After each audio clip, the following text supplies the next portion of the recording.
Welcome to Chillin' 101. We hope this video helps. You start by confirming Windows includes Windows Media Player.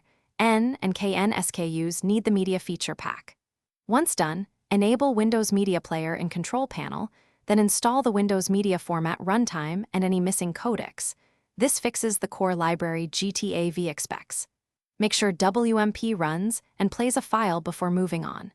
If playback fails, reinstall the Media Feature Pack and codecs, because GTA queries system codecs and will refuse to detect WMP otherwise. Next, repair system libraries that GTAV depends on. Run sfc/scano and dism restore health to fix corrupt files. This often restores WMP hooks.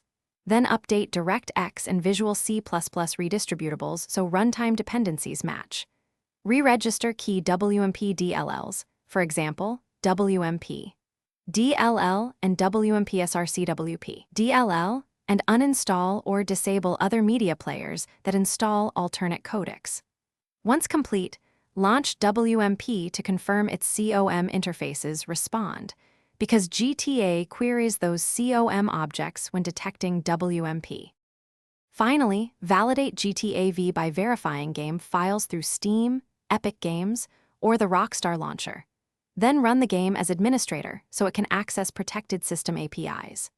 Restart Windows Audio and Plug and Play services and reboot to ensure newly registered components load. If detection still fails, check Event Viewer for WMP-related errors and install the Media Feature Pack for N/KN editions. That single missing feature is the most common root cause. If needed, reinstall Windows Media Player and re-verify game files afterward. Thanks for watching. Consider subscribing if we helped you.